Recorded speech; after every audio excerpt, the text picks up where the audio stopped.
Right, Z, thank you for joining me today. I feel blessed to have you here with me for the first of these sort of interview style sessions, really. Sort of aimed at people who are looking to leaving school, leaving further education, and really giving them some tips on employment.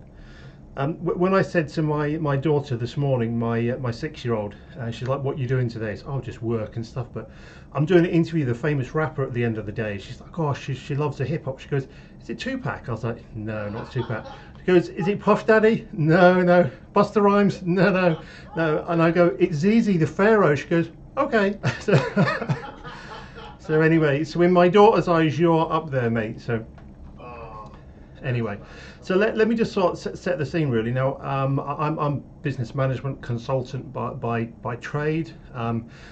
As a part-time voluntary role, I do sort of careers advice, mainly for sort of young people. Work with a couple of schools as well. When I left uni, I dropped out of uni and went straight into work. I was quite lucky because there's loads of jobs around. I'm showing my age now, but it's late 90s anyway. But now we've had Brexit, we've had the pandemic. It's much harder for people to get into lots of these more traditional type roles, particularly the people who aren't like, oh, I've got 3 A's at A level, I'm going to top uni and stuff. So what I'm doing is sort of speaking with people like yourself who kind of got sort of alternative careers. So can you just sort of introduce yourselves, Ian, what you actually do? Yep, so my name is Easy the Pharaoh. I'm 27 years old. I'm a hip hop artist and entrepreneur per se. I've also Yeah. got a clothing brand called Used to the Rain. This is some of the merch from my latest EP called Gentle Reminder to Breathe, which is a more laid back approach to my normal style, which can be, I wouldn't say heavy hip hop, but I like to go for like a boom bap style and then some trap elements as well with jazz style. But yeah, so I've been writing music since the age of 9 and just kept the passion going really. So yeah, it's been a fun journey, and especially seeing things unfold more because as you start out your career as a musician, it's very hard to sort of see like where you're going to be in the next 5 years because a Yeah. lot of people that started doing music with back in the day, they did it for like a few years and then they gave up on it because they didn't see it as like a solid career, like, and a way to get like a solid means of income, which is fair enough because it can be seen as kind of freelance until you actually get into a spot where you get in these different sort of Yeah. business roles and people approaching you per se. So I mean, it's all part of the. I always say it's a marathon, not a sprint. So Yeah. it's all part of just like a long term, knowing what you want to get out of Yeah. it as well, and making sure that you're inspiring people along the way. Yeah, I think it's interesting that you say that about sort of people not seeing it as a career and maybe trying to talk people out of it. I mean, we met a few months ago now in Manchester after a night out, and we kind of hit it off because we got similarities, sneakers, hip hop, and other stuff as well. And I think we were talking about MC Vapor at the time as well, weren't we? And he like wasn't very good at school at all. In fact, a lot of his sort of rhymes and his bars he's sort of speaking about are of like teachers telling him that he'd fail and you're going to amount to nothing and stuff. And I think that he kind of used that sort of, well, I'll tell you what, screw you, I'm going to go and do this anyway. Just talk to me a bit about your journey. I mean, were there times when you thought, I can't do this, I should just go and get a normal job? You're getting rejected and things. Talk to me a bit about that. Yeah, for sure. So in terms of when I was in education for literally like the whole of my life, so I never took like a gap year or like a break from everything. So I was always in uni, but then I'd do like a few part-time jobs here and there, but I was always focused on like my music at the same time. So I always made sure to be able to like assert enough energy into getting my music done because it's very hard to be able to balance the music and the career style Yeah, as yeah. well if you're trying to do both. So the last 9 to 5 job I did was recruitment, and I found it to be extremely soul sucking. I So started off in recruitment.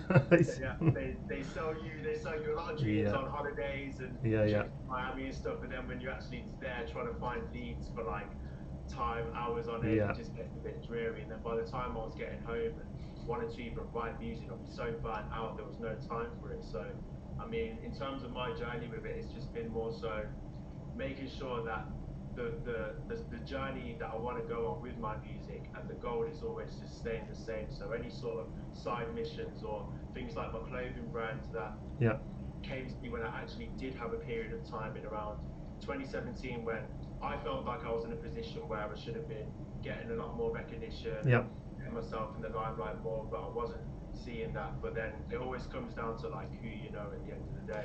I So think he does. Yeah, yeah. yeah, so I felt so that was my point of feeling like, man, Okay. maybe I should just give this up. I remember being in the studio and speaking to some people in there, and I was just like, no, there's no point in this anymore. And it's a dark time to get to as a Yeah. musician, Because then especially. you lose that you lose that kind of energy to put into the music as well, I suppose, don't you? Exactly. Like it was just like I was in the studio. I'd been out the night before, so I was semi-hungover. Wasn't high on vibration, so I was just there like, what's the point in this, man? Because we've been doing this for so long. Why are we not getting this and that? But then again, literally, it's a long-term thing. Like a lot of people get the overnight success, but they're the people that also lose the success as quickly as they gain it. Yeah, They haven't developed the groundwork and put in the groundwork to be able to have a foundation that's going to last them for the next 10 years. yeah. So when I got to the stage of feeling like, oh, this isn't working for me or whatever, that's when I started my clothing brand, Used to the Rain. Okay. So that's inspired by living in Manchester, the rainy city. So I just made sure to make, because I've always been into like clothing and fashion, so I Yeah. just wanted to make some clothes that were durable, comfortable, and sustainable as well. So it's a buy to make service. The clothes are high quality. Everyone that's got the clothes, like they still show to me the following years, and like, oh, it's still the same. But I tell them the simple guidelines is wash them 30 degrees and don't tumble dry. Yeah, yeah. The guns will stay the same.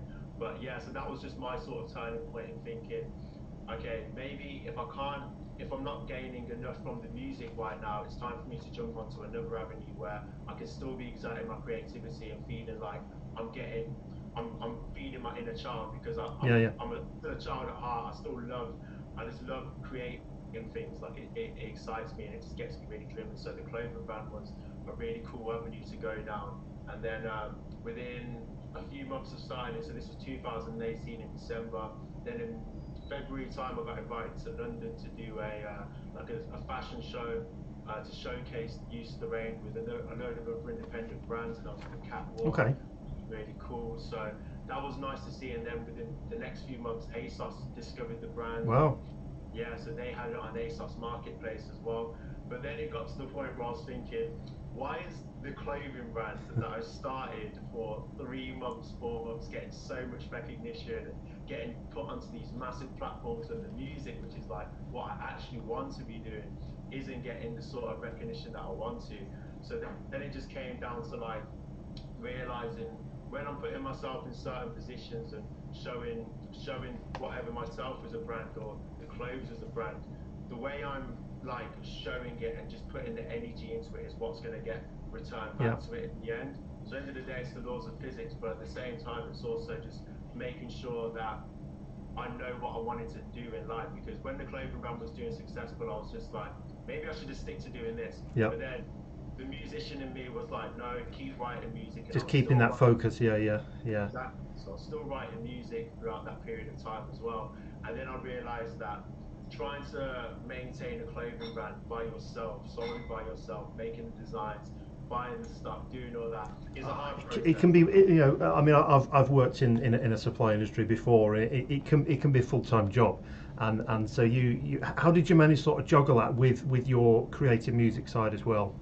So the way I managed to juggle it was by incorporating the clothing into music videos, and Yeah. then also getting like artists that I know to like wear the clothes as well. So it's always good to just have like people in the eye that I'm friends with. I'm not one of those people that's just like trying to censor this any famous person, because I'd rather it be like my friends of that are artists wearing the stuff. Yeah. So I'd be wearing say like the season one jumpers and stuff in like music videos that I was doing back in the day, and then people be like, "Oh, that's nice. Like, where can I get this?" And then Yeah, yeah. it picks up, and then it ties into. But then I realised that I shouldn't treat Use of the Rain as a separate entity, because it's still me. It's still my brand. I see it as like my first child per se. It's Yeah, funny yeah.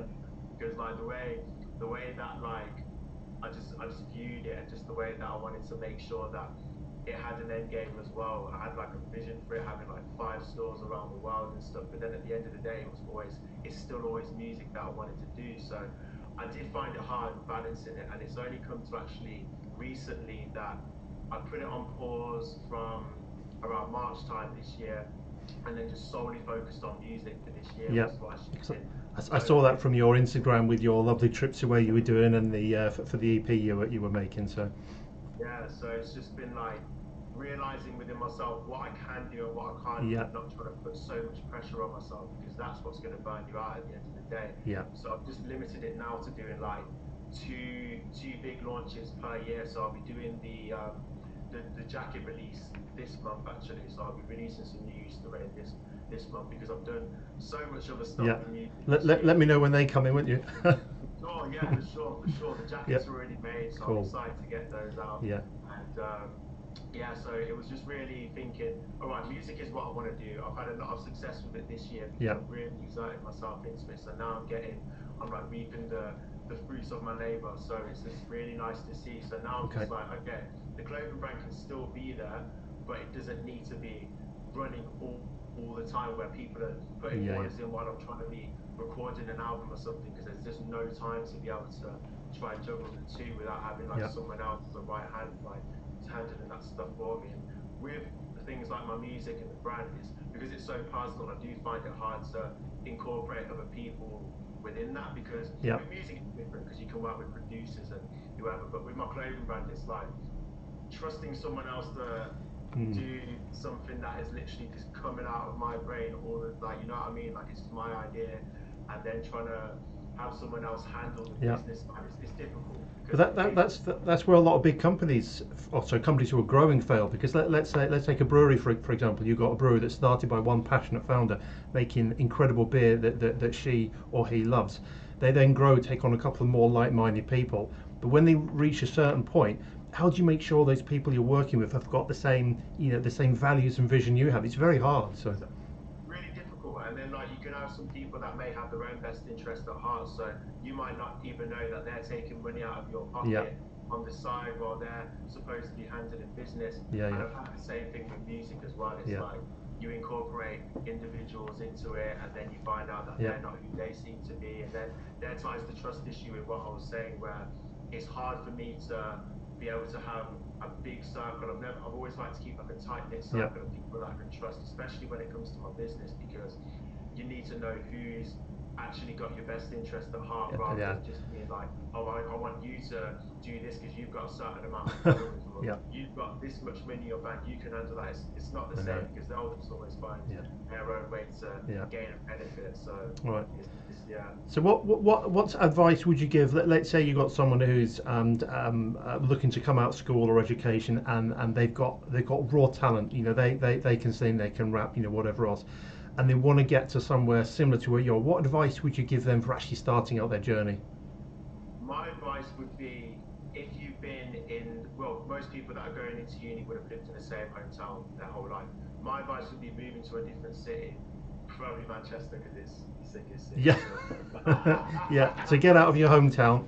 Yeah, so Get get get out get of your get out home. get out of Slough. Get out of somewhere. Get somewhere vibrant. Exactly. So it's like get out of the hometown and just make sure that you're meeting new people that are interested in your craft. What I found from moving to Manchester was that I didn't get the same sort of love in Birmingham because in Birmingham you sort of already needed to be established. Around the time I was coming up was like 2007, Yeah. 2009 So you're sort of from thing. Coventry originally, aren't you? Yeah, Yep. so Yep. Coventry originally moved to Birmingham when I was 8, and then yeah, in school in Birmingham until A levels, and then uni in Manchester. So really, it just happened to be my older brother was in uni in Manchester, Yep. so I came to visit him on his 19th birthday or something, and then from then I found love for the city. I was just like it was really cool just being in a city like Manchester and just seeing Yeah. everything. Yeah. I'm hooked. So I wanted to go to uni there myself, and then that's where I met T, who used to run the collective I was in, Roots Radix, and yeah, so that helped me as well. Just meeting like-minded artists that wanted to have the same sort of vision, and then Yep. we were just working together and people support you. So my advice would be to people that are like starting uni and wanting to pursue a career in music is definitely to venture out to different cities. Make sure you've got start with the SoundCloud because SoundCloud's Yep. good to get free music on there. Okay. You don't need to worry about using streaming platforms like Spotify and Apple, which is more of a you want to do that later on. You want to make sure that people are viewing your music first and that Yep. you get you're learning how to record because it's only been like I feel like only last year I started actually really liking my voice, my breath. Like I've always liked my music, but like there's a lot of things like cadence and breath control. There's so many elements to music that people don't actually look into where they think, oh, this guy makes so much money from Yeah. doing this. But realistically, getting on stage in front of like hundreds to thousands of people, controlling your breath, controlling an audience is extremely hard to do. Yeah, I mean, Um, I do before pandemic and stuff. I do used to do a lot of public speaking, and slightly different. You obviously a lot more skill involved in yours, but you really have to regulate the way you talk. If you talk too quick, you find you're running out of breath, and then it's like what you're doing as well. People look at like rappers or singers on stage and just think, oh, it must be easy, but that's just like the tip of what they're doing, isn't it? The hours of training that goes behind the scenes. So Yeah, there's hours of trainings. I always do sound checks and rehearsals before I do shows yeah, anyway. I'll book like private studios yeah, like the day before and I'll be in there doing like 2 hour rehearsals just to make sure yeah, that yeah, everything's sounding nice. yeah, So it's never as simple as just jumping on the stage and just performing. Some yeah. people do it, but those are the performers that I personally found to not actually do that well Yeah, in yeah. that field. They're just waiting for a paycheck. So, so, Yeah. so, so, advice to people: move to a vibrant city, potentially Manchester. Stick some stuff on SoundCloud. Start networking around people. So let's say you're at an event and you're at the start of your career and you meet someone who you think could potentially help you. How would you engage with them rather than saying, "Hi, I want to be a rapper. Here's my SoundCloud." How would you engage with them and get them to be interested enough to look at your work? So if you want to approach someone along those lines, first of all, you need to make sure that they're legit. So you don't want to approach just anybody and just be like, Okay. okay, cool, I've got this amount, I've got this music, this is my sound. Because, like I said before, there's always some people that may not be looking out for your best They interest. just want to make money off you. Exactly, and that's Yeah. what I've seen with like even big artists that have grown up from Manchester that I've been close with in the past. I've seen it bite them in the butt from Right. management issues, things like that. So if they wanted to approach someone in that sense, it would just be maybe pass them a link to their music. Just be like, if you got time, check this out, Yeah. or just converse with them first. Just get on a level Yeah. with Yeah. them. Don't just walk up to someone and be like, yo, check out my music. Ask them how they are first. Just be like, because I get it as well. Like, even when I'm at parties and stuff, I get people like rapping in my ear. Like, Oh right. Yeah. Yeah. and it's just like, it's not how it works, mate. Just speak to me. And if I could offer advice and then just like tell you what I personally gone through in my music career that could maybe help you. But rather than going at some, like literally at the show yesterday, on my second song, one of the performers that performed earlier in the night jumped onto the stage while I was performing, put his phone in my face with his Spotify link. I just looked at him like, what are you doing? What are you doing? It's not the time or the place. Time in the place, but I was so baffled that I've never seen that before, and I've done so many shows, and like to see like he told me after, it was like, oh, it's his second show and stuff. So even this actually ties in, because I was giving him advice as well. I was just like, when you're doing these sort of shows and you're around people that are experienced, you want to take it in what they're doing. You don't want to steal just because you didn't find your set to be good. You don't want to take someone Yeah. else's shine. I Yeah. know I'm Yeah. rambling a bit, but in terms of the advice situation of approaching someone at a show, it sort of ties in really. It's just gain their respect first, and then they'll either take in your energy. I'm someone that goes off energy, so that if they like your energy, they'll probably want to find out more Yeah. from you. If they just look at you and they think you've got a long way to go, kid, then you've Yeah. still got a long way to go. But there's Yeah, and always it's the same in any industry you want to work into. I mean, I've always been a serial networker right from a young age, and it's not about what people can do for you. It's about what you can do for each other. And so if I'm looking to start a relationship now, I won't just go up to someone and go, this is what I can do, can you help me? I'll approach it by, that's interesting, we got some similarity, what can I do for you, anything I can do for you? And yes, it is easier when you get older and you have more connections, but young people shouldn't just expect to go to someone and go, here's my stuff, have a look. And you, because you got to bear in mind that person's probably got 10-15 people per day giving them all that, so you got to be yeah, different. So okay, we've sure, got time for one more question, and this is something that someone asked me actually on a I was doing a careers day, and I was speaking to some like year 12s, I think, and the guy said to me, he goes, what's this question written down here? He goes, yeah, if you were to give 15-year-old you, so 15-year-old Z, some advice for the future, what would it be? 15-year-old me advice. Wow. I Tough would one, isn't it? probably say to him, just stick stick to what you're doing, but try not to go out as much. Yeah. Because I know it's like during like a time of being in school and stuff, but I wouldn't say I've really got like any regrets from when I was a teenager, because like every decision that I made when I was that age has led me to now. Yeah, yeah. So I wouldn't have.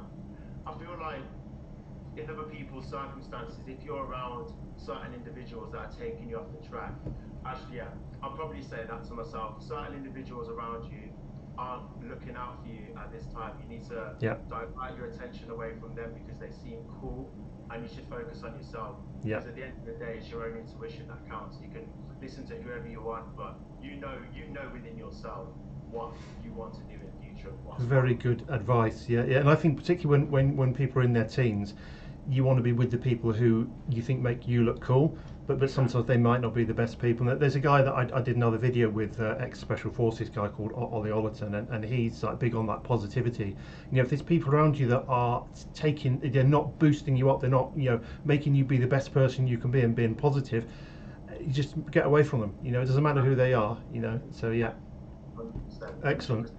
All right, well that's time now. That's brilliant, Z. I've really enjoyed our chat. I think that people got, yeah, I think people got some great information here. And best of luck with the upcoming tour, and best of luck with the clothing brand. So Thank you, Tim. I'm going to cool. invite you to the tour, man. Yeah, brilliant, cool.